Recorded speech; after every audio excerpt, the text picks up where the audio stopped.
What's up, Hyperfast Nation? On this episode of the show, we are bringing you another speaker, or pair of speakers, I should say, from the 2024 Hyperfast Agent Summit. On this episode, multi-billion-dollar real estate agent Keri Shull and top lender Karl Svendsen are teaming up to teach you how to generate and close more deals. Stand by for this episode of the Hyperfast Show.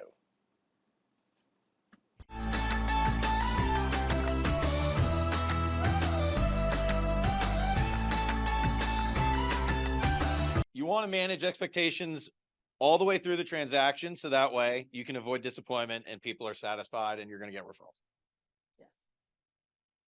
So when to set expectations? You're going to do it up front in the first meeting with the client. In that first meeting, we're going to go through, how our team does it with Keri's team. Her reality check analysis is going to come from the information. We're going to give you 4 data points in the 5 minutes that were in your buyer presentation when you first meet with the client. And you can't really do the reality check without bringing us in to give you those 4 data points. Can I ask them one question? How many of you guys, when he says reality check, know what he's talking about? Raise your hands high so I get a gauge. Okay, most of you. Oof. If you don't, find me afterwards. Yes. So they know what they can really afford? Or kind of bringing them back to the world? It's using the pieces of data that we're going to talk about to set their expectations appropriately using market data in the initial meeting. So I have like a whole thought process around why that's so important. And if you haven't been exposed to it and you're here, I'm happy to gift you my training on that so you can use it to do more business, because that's why you guys are here and we want you to get a lot of value out of it. Because if you have a buyer in that initial meeting that everything you're showing them is an $800,000 home and they want minimum money down with a $3,000 payment, going to be really hard to reel them back into a $500,000 home and still get them everything that they're looking for, right? So you want to set expectations up front. That way you're going to be able to better align yourself with what they're looking for. And then you're going to avoid that disappointment and ultimately, get the buyer from point A to point B, which is closing. Yes. When showing houses, part of that reality check, which we're going to go over, is helping them strategize on how they're going to still get what they want. What I mean is, if they need to increase their monthly budget by a couple $100 or change what they're looking for in the house. Keri trains all the time about finding out what their purpose is with what they're looking for in the home.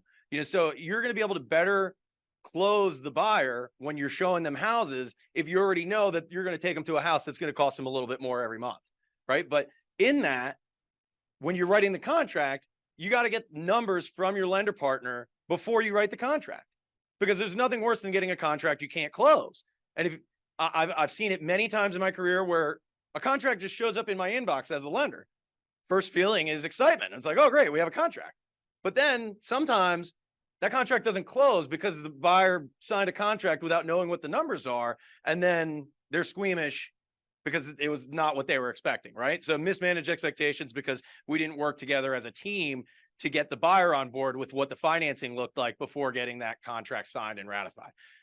And I guess I'll also say, as a lender, the buyers are our client, but really we work for you guys. The agents are our client, so put us to work so that way we can, help you guys close at a higher rate and just have more success and not waste your time, because if you're showing them a house that's a little bit more expensive and we didn't get to huddle up with them, you might have just showed them a house for no reason. After ratification, obviously, when you get a contract, the work's not done. They still need to submit some loan documents. There's stuff that they have to do to be able to get their loan cleared for closing. So obviously, there's a lot more work that has to be done and setting those expectations of what comes after they sign the contract, with their earnest money and, what their responsibilities are and their due diligence is important for you to be able to have a smooth transaction after you get the contract accepted. Definitely. Okay, so I have a philosophy here about the very beginning of the process. So can I do the clicker? Yeah. Okay. I'm not used to someone else controlling the clicker. I'm like, go. Okay. So an online lead versus SOI opportunity. How many of you guys think it's easier to close an online lead than SOI? A couple of you do. I didn't used to, but since working with you, I actually do. You think it is? Yeah. Okay. And how many of you think it's easier to close SOI? Okay. The majority of you. So here's my perspective. Both are actually fairly easy to close when you follow the right process. But agents, how many of you guys, when you hear the word process, you go, oh, yes, please? Like none of you. Like how many of you actually like process? Be proud. Okay. So, okay. We've won you over. Getting arguments, getting into setting expectations. That's right. That's right. Okay. So my philosophy here is a lot of people make a big mistake when they're speaking to an online lead because more of us have done business with SOI and referrals typically than online leads. How many of you primarily do the most business with your SOI? Raise your hands. And how many of you with online leads? Okay. Fascinating. So my perspective is that a lot of us as real estate agents have been trained by coaches, mentors, watching what other real estate agents are doing. And what we learn is upfront, we're talking to a person in the initial conversation. And what do we say to them? Have you been pre-approved? Some of you are like, oh, hell no, Magley, I saw that. Okay, so my feeling here is that a lot of us ask that. And what it does to someone that we don't know at all, if we're having an initial conversation and you came through an online lead and I ask you that, so have you been pre-approved? For a lot of people, it's a turnoff. Why do you guys think that is? You don't know them. It's invasive. It makes it feel like you're sizing them up to decide if you want to work with them. And it's all about the money instead of the relationship. That's my philosophy. And some people don't agree with me, but here's what I would say. You can accomplish the same goal by talking about comfort zone. So have you talked to anyone yet to understand your monthly comfort zone and what that means in terms of a price point that you can afford in a house? You're asking the same question. It's just perceived differently because you're presenting in a way that's valuable to the client. Does that make sense? So I think up front for our team, we don't ask either of these questions until after we book the appointment. If we're talking to an online lead, we book the appointment and then we have a statement. Oh, by the way. And then you ask about their comfort zone. Does that make sense? So to close more deals, my thinking here is avoid asking about pre-approval upfront. Okay, the buyer consult. I feel like I need to pass the mic. Go ahead. Oh, I do like the regular mic better. In the buyer consultation, we're going to come in for only 5 minutes, and we're going to get into this later. But you're going to have a lot of information you're going to have to go over with your buyer.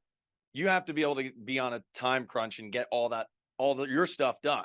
So your lender partner needs to be quick, and Keri's going to share with you here through this presentation how you're going to be able to help your lender be very quick on our portion when we come in.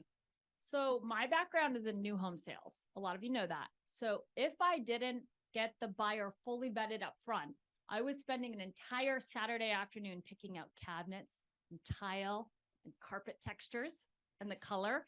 And I did not want to do that without understanding their front and back end ratios, their qualification, making sure they were comfortable with the payment, all of those things. But what I realized when I got in the resale side of the business is to scale my business, which some of you asked this with creating teams, to create a scalable business, I had to have a process that protected agents on my team that didn't have the same background that I did. Does that make sense? And so for all of you, how many of you guys are really comfortable running back end ratios and calculating what someone's payment's going to be in a moment? There's a few of you, but the majority of you, I would argue that a lender could do it faster. But the reason you don't involve the lender in the buyer consult is you don't have the right process to protect the time, right?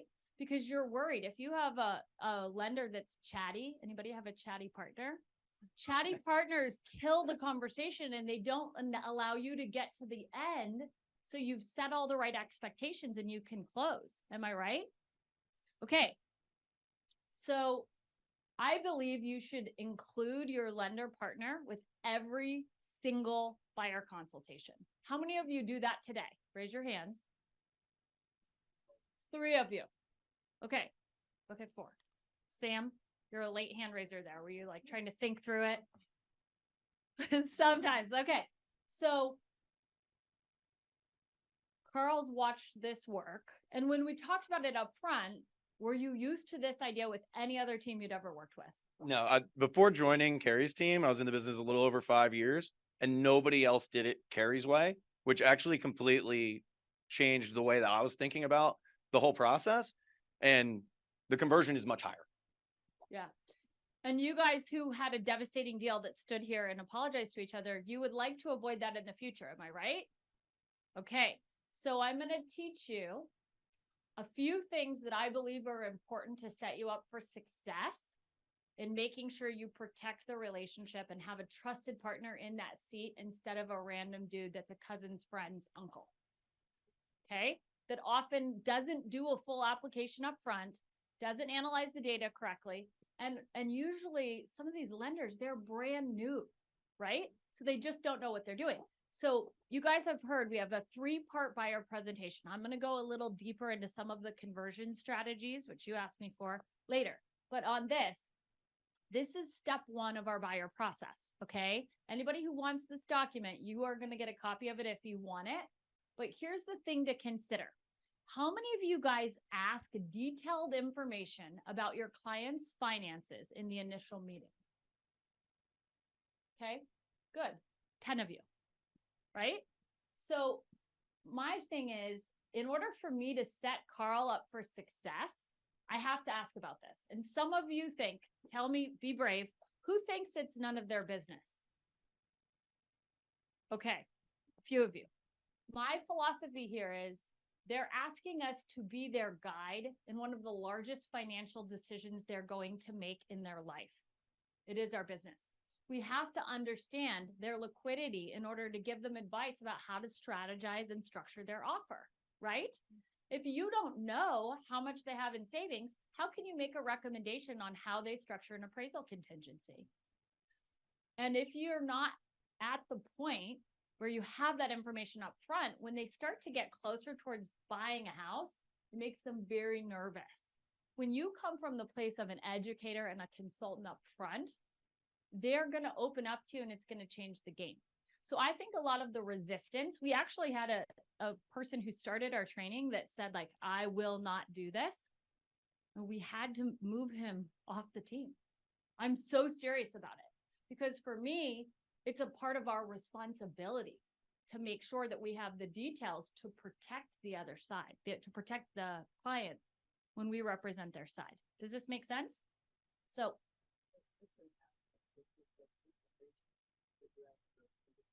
absolutely. It's on the form. So if you look at the full form, we're asking for all of their debt as well.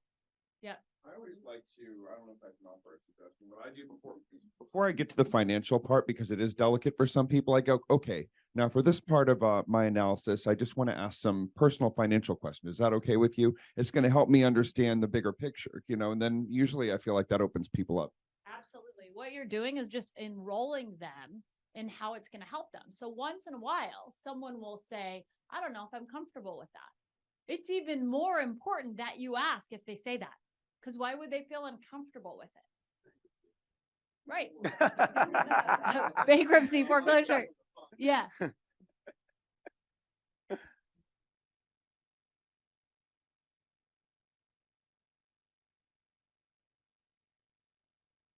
But they have to disclose it to the lender. So if they view you as a trusted partner, I've dealt with a lot of lawyers too, and I've always been able to enroll them and equipping me with the information I need to give them good advice, right?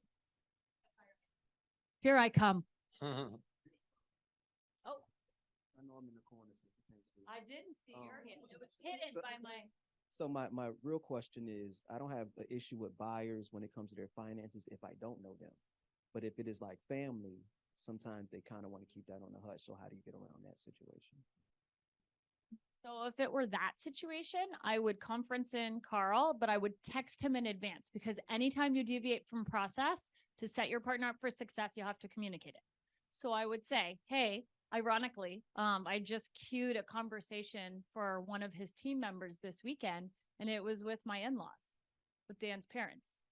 That's a situation where I had asked some approximate information, but there were more details that needed to be discovered in order to figure out the solution. I'm actually going to talk about that one later because it was really challenging.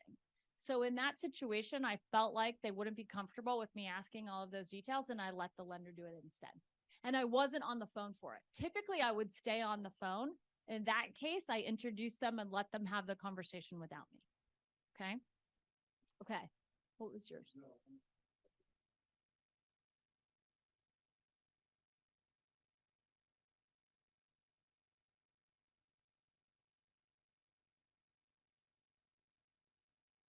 Yeah. So I recommend that you do it in advance of calling the lender because I want it to be able to go very quickly when you get the lender on the phone. Okay. So I'm going to show you how I cue that conversation. You guys want me to role play it, how I would say it to the client. Okay. Because this is going to save a lot of deals. And some of you, if they say, oh, we're already working with the lender, what do you guys say? Okay, great. Good job getting pre-approved. Because you just feel uncomfortable approaching the idea that they might want to consider working with someone that you trust. Are you guys with me? Do some of you agree with that? Now, due to the fact that I lost out on tons of SOI business early on, I learned that lesson intimate and hard up front. And it was devastating, right?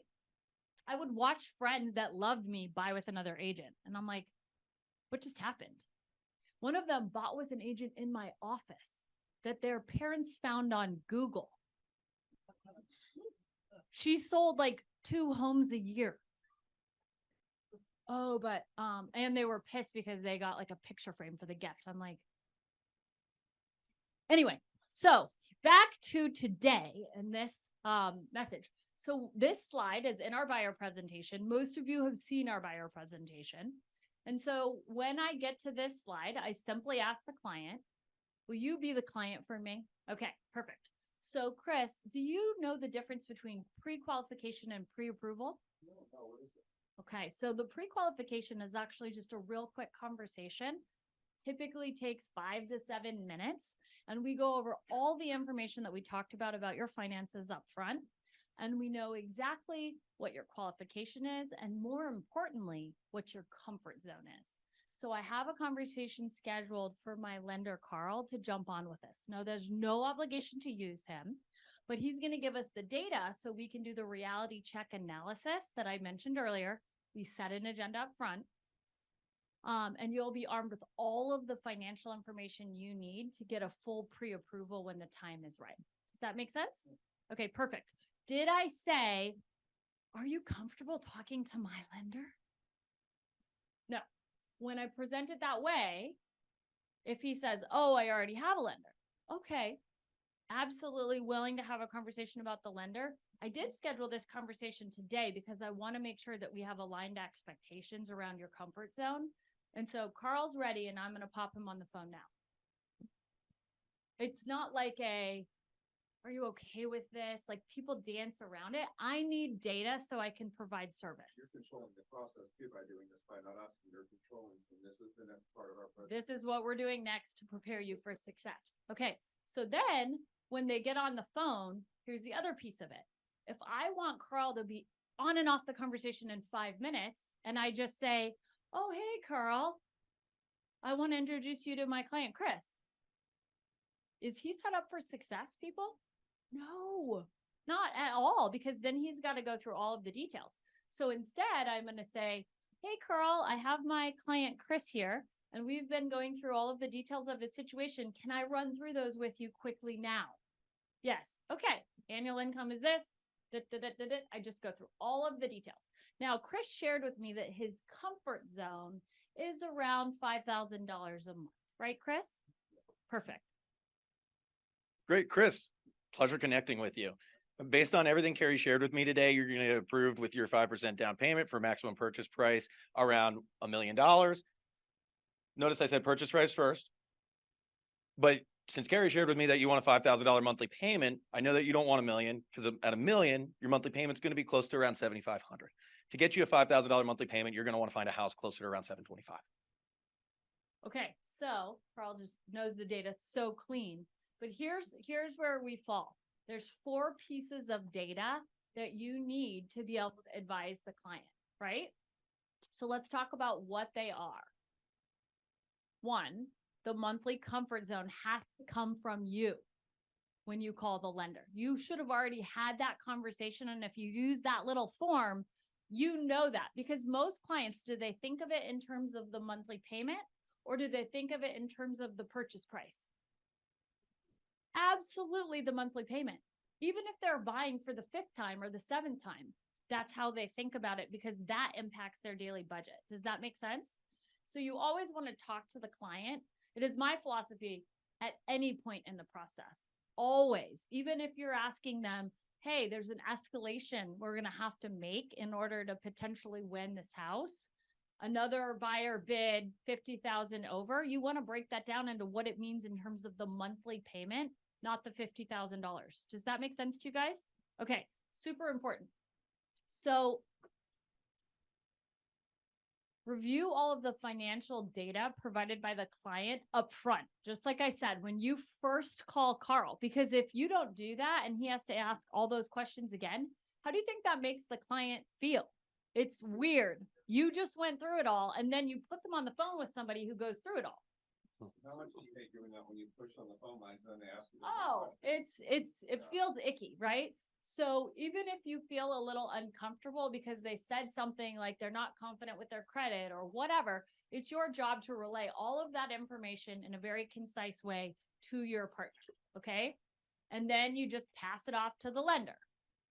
Now, the 4 pieces of data that Karl mentioned, we're just going to go through each one. So I ask, they always do the qualification price first. Why? They might increase their comfort zone. Yes? How often is the client's expectation of what they want and what they're willing to pay in 100% alignment? Like never, never. And so I'm not a person who believes you want to push them outside of their comfort zone. I just want to be able to be realistic and a reflection of what is possible. So if they tell me I want a 5-bedroom, 4-bathroom house with a huge backyard, walking distance to the Whole Foods, and I want to pay $5,000 a month, we all know that's not realistic, right? So the first thing we have to know is, well, how high can they go? And when we're doing that reality check and we're studying the data, is it possible that they're going to want to pay what they would need to pay to get exactly what they want? If it's not possible, the needs analysis is going to be even more important so that you can adjust their expectations, right? And then the qualification payment. The comfort zone payment, the lender's already going to know because you're the one telling them that. And then they're going to tell you, hey, based on this comfort zone payment, here's the price. You guys following me here? And more than 50% of the time when we give them their these payment numbers, they never ask about the interest rate. So people right now are focused on how rates are high. Then more than 50% of the time, they don't even ask what the interest rate was when we ran these numbers for them. Because they're focused on, and you don't want them focused on the interest rate. Okay. Funny story. My father-in-law, I mean, this is almost funny, but it's not. He's on the phone with Dan and he's like we're trying to get them to not have to sell their home to buy the next home. Right. So they're going to get a VA 100% loan, which they will only have to pay until their house sells, which means that they're probably not going to have to pay it for very long. Right. So in the scheme of things, it's really not that big of a deal. He's like, but I can't. Why? The interest rates. What? Well, I'm sorry. I don't think I understand. This is how they think, right? So it's our job to educate them, to help them feel more comfortable. And part of what they just need to know is the net impact on their circumstance, on their life, right? I don't remember what I was going to say here. Besides that, it's your responsibility. Do you have anything to add about your responsibility? I guess to piggyback off of what we were talking about, how if you guys it's your responsibility to gather that data so we can be quick, right? The need for that is not just so that way we can hop off the call quickly, but the scenarios we're going through are for your perfect buyers. Not everybody's perfect. There's going to be some challenges sometimes. So I would say probably 30 to 40% of the time on these calls, we're uncovering those challenges. Sometimes they're not going to tell you that they're self-employed or that they became 1099 6 months ago, or they didn't open up to you about how they think their credit's low. Everyone has a different definition of low when they're talking about credit. So it's our job as the lender to come in and give them confidence to take the next step so we can put together a plan for them. If they can't get approved right now, get them approved later. And then most importantly, reaffirm their decision that they made the right choice hiring you as their agent. So at the end of the call, before I hop off and, provide them, information on how to next steps to move forward with the pre-approval, I'm going to say, hey, Mr. Jones, it's so great that you connected with Keri. Keri's the best agent on our team. Not to hurt anybody's feelings, but whoever I'm on the phone with, they're the best agent on our team. So I reaffirm that he chose the best agent on our team. So that way, the likelihood of them having any doubts of signing the buyer agreement potentially go away. It works both ways. When you guys bring me in as a trusted partner, you saying that you trust me goes a lot farther than me saying, oh, I'm the best lender in the world. When they hear it from a third party, they're more likely going to have more confidence. Absolutely. Okay.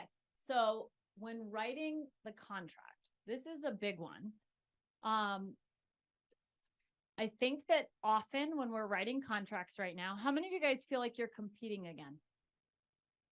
We've had a couple of really competitive situations. Elisa, are you back there? She's on a consult. Okay. Elisa had one the other day where she was competing. I thought it was 20 offers. It was 25 offers. 25.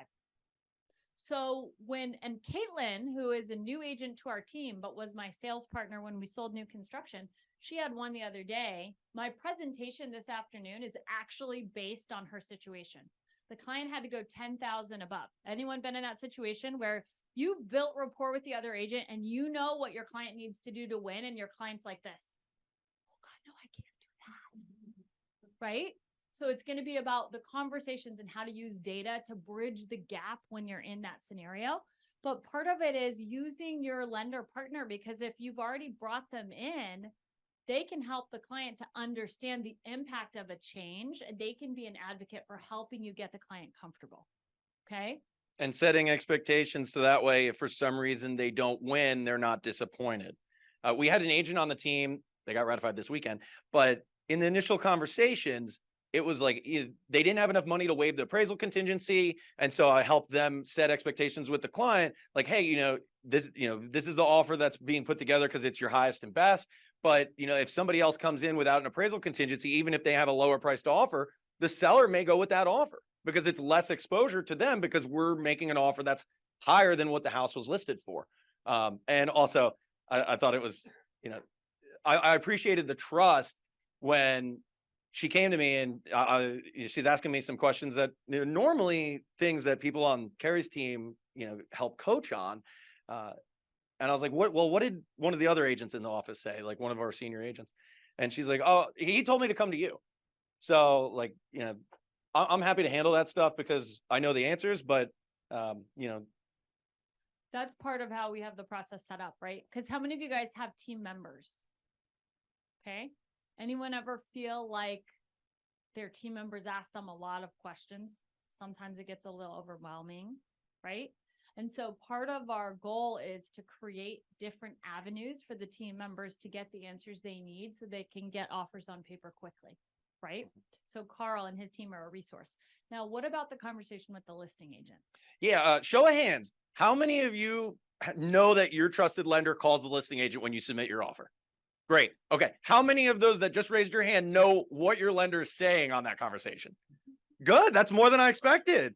Yeah. So it's not, anybody can get on the phone with the listing agent and say, oh yeah, they're super qualified. They could buy a way more expensive house than this. There's other key points that are important for your lender to share with the listing agent, depending upon the offer. Like if you're making an offer higher than what the house is listed for, it's going to provide value and confidence to the listing agent about the appraisal panel and how their appraisals work at their lending company. When we devised our own appraisal panel, which means everybody that was difficult to work with, we fired them. The only people that are on our panel at this point are people that are easy to work with. And if there's additional information about that property that sets it apart from other comparables in the neighborhood, we want to provide that to the appraiser up front to make it easier for them to do their job and more likely to get as close to the value as possible. Obviously, we can't ask them to give us the purchase price that we're under contract for, but the easier we make their job, the easier they'll make our job, right? So that's a part of the conversation. But then at the end of the phone call, I asked them, hey, what feedback can I provide the buyer's agent? Because chances are they're not going to immediately hang up from my call and call you back. They're going to talk to other lenders and talk to their client. There's going to be delays. And most of the time, they're going to tell me what the difference maker is, what revisions need to be made for us to ratify. Do we need a larger EMD? Do we need to move the closing date up a little bit? Where are we lacking compared to the other offers? And that's a huge difference maker. And Caitlin's deal we just got done was not the highest price, but after Karl's feedback, she increased the EMD and that's how they won. So sometimes that little insight, the timing of that insight, when the agent is about to go meet with the seller, what does the agent do? Quickly check with the lenders to make sure that they're giving the seller the right advice about which offer to accept, right? So you want to have someone in that conversation that helps you win. Okay. So to stay connected to Karl, you guys, by the way, cannot all use Karl. Sorry, that is not the goal of this presentation. But if you want to stay connected to him, or if you have questions about how to structure your relationship with your partner, we want all of you to be successful. So please feel free to stay connected with him. Thank you, Karl. Yeah, happy to help however I can. Thank you for tuning into this special edition of the Hyperfast Show featuring our amazing speakers from the 2024 Hyperfast Agent Summit. If you got value out of this, please do us a favor, like it, share it, and leave us a review or a comment. We love the feedback. And if you want to get more coaching from Keri Shull and I, you can get that by partnering with us at eXp Realty. When you join us at eXp Realty, you don't just get all the amazing benefits that you get from being a part of the world's first and biggest cloud brokerage, right? Which we all know those benefits are low fees, low caps, revenue share, stock awards, the ability to expand anywhere, right? You get all of that. But when you partner with Keri and I at eXp Realty, we become your coaches, we become your mentors, we become your partners in building both your real estate sales business and your residual passive income. All you need to do to learn more is pick up the phone and send me a text message at 703-638-4393. Again, if you are ready to learn more about partnering with multi-billion-dollar agents, top sponsoring agents at eXp Realty, myself and wife and business partner Keri Shull, pick up your phone and text me at 703-638-4393. Thanks for tuning in.